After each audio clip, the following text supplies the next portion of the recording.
Welcome एक नाज़रीन आगा कि अमाखे कोट मीर मोहम्मद मां फैज़ मोहम्मद बिंडो थाने जे ॻोठ महंगो खरूस में खरूस बिरादरी जे धुरियुनि में पुराणे तकरार ॿीहर कर थियो आहे। ॿिन्ही धुरियुनि में झड़ो थियो आहे। हिकु औरत ज़ख़्मी थी आहे जॾहिं त ॿिनि नौजवाननि खे अगवा करण जा इतला आहिनि। तव्हांखे ॿुधायूं पिया हथियारबंद ॻोठ ते हमलो करे इरशाद ऐं इरफान खरूस खे अगवा करे विया आहिनि। ख़दशो आहे त ॿिन्ही नौजवाननि खे क़तल कयो वेंदो। मंज़ूर खरूस धुर पारां अहिड़ो मौक़िफ़ ॾिनो वियो आहे।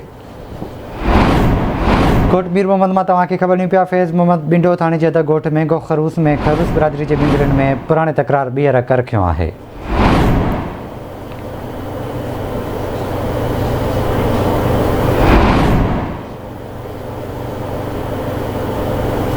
ॿिन्ही धुरियुनि में झड़ो थियो आहे। हिकु औरत ज़ख़्मी थी आहे जॾहिं त ॿिनि नौजवाननि जे अगवा जा इतला आहिनि।